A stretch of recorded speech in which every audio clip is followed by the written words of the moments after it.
औरत को जब पता चला कि उसकी बेटी गायब हो गई है तो वो घबरा कर उसे ढूंढने निकल पड़ी, लेकिन उसे ये देखकर हैरानी हुई कि उसकी सास को कोई फर्क ही नहीं पड़ा। उल्टा वो अब भी उसी रट में लगी थी कि जल्दी से पोता पैदा करो। गुस्से में औरत ने एक झटके में टेबल उलट दी और सीधा अपनी सास पर इल्जाम लगाया कि बुजुर्ग होने के बावजूद वो जरा भी इज्जत करना नहीं जानती। उसे पूरा यकीन था कि बेटी के गायब होने के पीछे उसकी सास का ही हाथ है। औरत ने साफ साफ धमकी दी, अगर उसकी बेटी नहीं मिली तो इसका अंजाम सिर्फ और सिर्फ उसकी सास को भुगतना पड़ेगा। इतना कहकर वो तेजी से स्कूल की ओर भागी। वहां पहुंचकर उसने स्कूल के गेट की सीसीटीवी फुटेज देखी और पता चला कि कोई नकली औरत बनकर उसकी बेटी को उठा ले गई थी। बिना एक पल गवाए उसने फौरन अपनी बेटी की फोन वॉच के लोकेशन को ट्रैक किया और सीधा उस जगह निकल पड़ी। उसी वक्त वो छोटी बच्ची शहर के बाहरी इलाके में एक खाली पड़े फैक्ट्री में थी। जिसने उसे अगवा किया था वो औरत बदला लेना चाहती थी, क्योंकि औरत ने उसकी असली पहचान उजागर कर दी थी, जिससे उसका पति सीईओ के ड्राइवर की नौकरी से निकाल दिया गया और उनके बेटे को स्कूल से भी बाहर कर दिया गया। बदले में अब वो औरत उसकी बेटी को बेचकर पैसे कमाने वाली थी। जब वो औरत वॉशरूम गई तो छोटी बच्ची ने उस आदमी से कहा कि उसे बहुत भूख लगी है। जैसे ही आदमी ने उसकी भूख का एहसास किया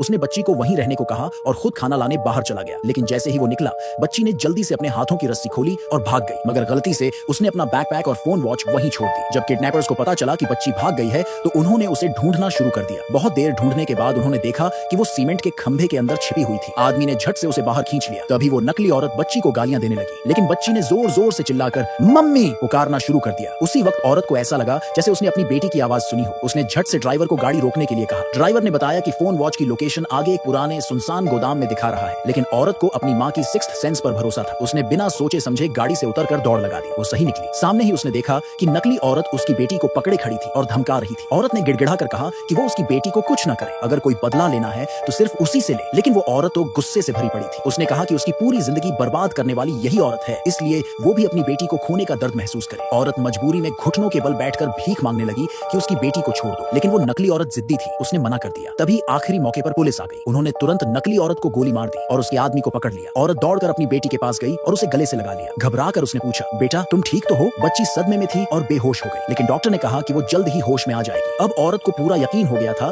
कि उसकी सास उसे और उसकी बेटी को बिल्कुल पसंद नहीं करती। उसने फैसला कर लिया कि अब वो सीईओ से अलग हो जाएगी, लेकिन सीईओ ने कहा कि उसने पहले ही अपनी माँ को विदेश में छुट्टी पर भेज दिया था। उसे अंदाजा भी नहीं था कि उसकी माँ बाहर वालों के साथ मिलकर उसकी बेटी के किडनैपिंग की साजिश रचेगी। औरत ने कहा कि वो अब पुराने दुखों को याद नहीं करना चाहती, बस वो इतना चाहती है कि अब से सिर्फ वो तीनों शांति से रहें। तभी उसकी बेटी की आंखें खुल गईं।